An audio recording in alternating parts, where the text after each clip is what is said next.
मैं आपके सामने हाथ जोड़ती हूँ, खुदा के लिए मेरी मदद करें। अरे बहन, यूं हाथ जोड़कर मुझे शर्मिंदा तो ना करो। बताओ क्या परेशानी है। शौहर की वफात के बाद सब रिश्तेदारों ने मुंह फेर लिया।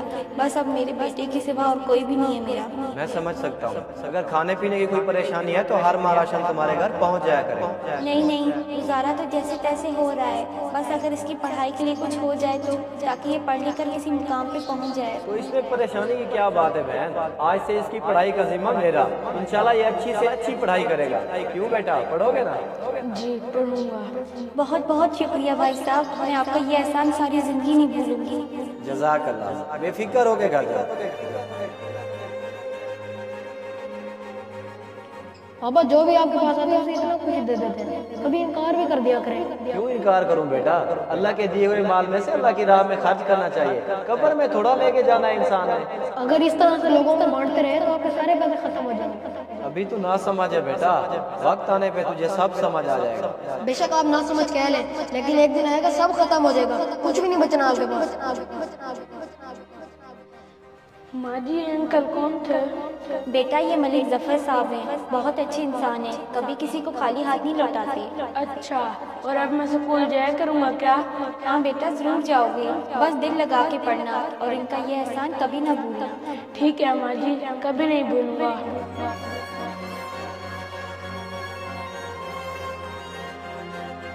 सलाम मलिक साहब, मुनीर भाई ने भेजा मुझे। वालेकुम सलाम। हाँ हाँ बताओ, खैरियत? मलिक साहब, मैं बहुत उम्मीद से आपके पास आया।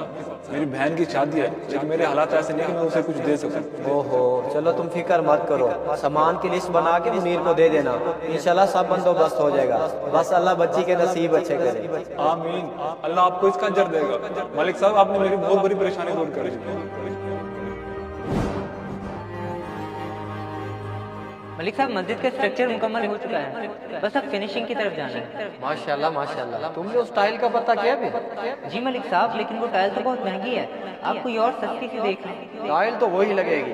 इस मस्जिद पे महंगी और म्यारी चीजें लगवाऊंगा, बेशक इसके लिए मुझे अपना घर ही क्यों ना बेचना पड़े। ठीक है जी, जैसे आप कहें। वैसे मलिक साहब, ये प्लॉट तो आपको बहुत पसंद था और आपने अपने बेटे के लिए रखा हुआ था, फिर अचानक से इसमें मस्जिद बनाने का फैसला कैसे करें? ये प्लाट घर वगैरह सब दुनियावी चीजें हैं, और अल्लाह की राह में अपनी सबसे अजीज चीज कुर्बान करना अल्लाह को बहुत पसंद है। शायद यही बख्शिश का जरिया बन जाए। सब कुछ तो लोगों में लुटा ही रहे थे, बस एक यही प्लॉट था जो बाबा ने मुझे देने का सोचा था, उस पे भी मस्जिद बनवा दी। पता नहीं क्या बनेगा कल को मेरा। मैं आपके हमसाए मलिक जफर साहब के घर आया हुआ था, लेकिन वहाँ पर तो अब किसी और की रिहाइश है। जी जी भाई, वो मलिक साहब बीमार हो गए थे तो घर बेच के सारा पैसा उनके इलाज पे लग गया। अच्छा, तो फिर अब जफर साहब की रिहाइश किधर है, बता सकते हैं आप? भाई उनकी तो 2 साल पहले डेथ हो चुकी है, लेकिन उनका एक बेटा दानिश, वो भी कभी मलिक साहब की बनाई हुई मस्जिद में होता है या फिर नूर शाह बुखारी कब्रिस्तान में। ओहो बेचारा, आपके पास कोई तस्वीर है दानिश की जिससे मैं उसे पहचान सकूं? जी जी, 1 मिनट में दिखाता हूँ।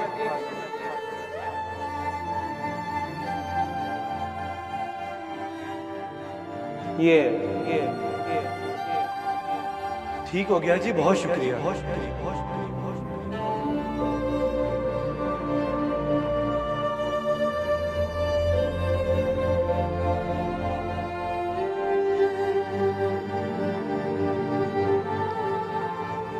हेलो। हाँ बेटा, क्या बना, हुई मुलाकात उनसे?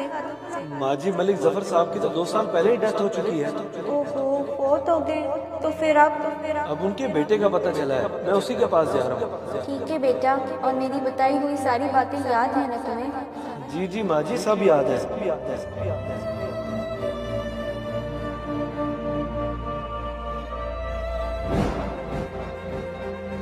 कहता था ना बाबा कि एक दिन सब खत्म हो जाएगा, और आज वही हुआ।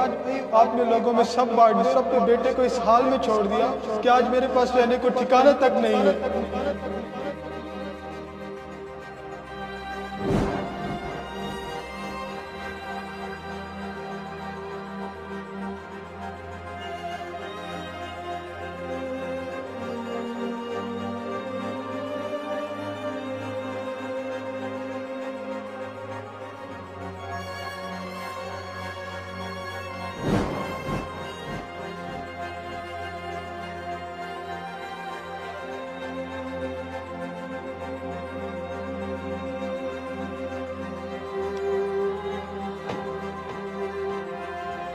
भाईजान जरा बात सुने।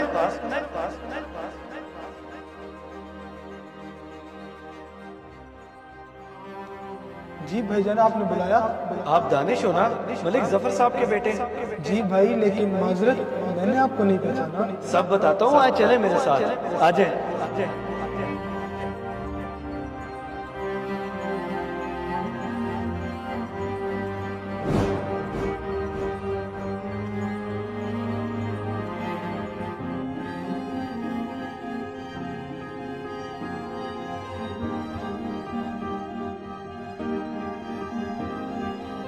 अच्छा, तो वो बच्चे आप हो जो उस दिन उन आंटी के साथ आए थे? जी हाँ, और आपके वालिद की वजह से ही अल्हम्दुलिल्लाह आज मैं इस मुकाम तक पहुंचा हूँ। चले माशाल्लाह, ये तो बहुत अच्छी बात है। जी, और ये ले चाबियाँ, आज से ये गाड़ी और घर आपका हुआ। क्या मेरा इतना बड़ा एहसान मुझ पर? एहसान किस चीज का? ये तो उस बीज का फल है जो आपके वालिद साहब ने तब बोया था। आपको किसी भी चीज की जरूरत हो तो मैं हाजिर हूँ। आज से इसकी पढ़ाई का जिम्मा मेरा। इंशाल्लाह ये अच्छी से अच्छी पढ़ाई करेगा। बहुत बहुत शुक्रिया भाई साहब, मैं आपका ये एहसान सारी जिंदगी नहीं भूलूंगी। क्यों इनकार करूं बेटा? अल्लाह के दिए हुए माल में से अल्लाह की राह में खर्च करना चाहिए। कब्र में थोड़ा लेके जाना है इंसान ने। ये प्लाट, घर वगैरह सब दुनियावी चीजें हैं, और अल्लाह की राह में अपनी सबसे अजीज चीज कुर्बान करना अल्लाह को बहुत पसंद है। शायद यही बख्शिश का जरिया बन जाए। अभी तो ना समझ है बेटा, वक्त आने पे तुझे सब समझ आ जाएगा। अल्लाह के नाम पे लुटाना सीखें, अल्लाह आपकी नस्लों को वापस करेगा। सिर्फ आपको नहीं, आपकी नस्लों को वापस करेगा।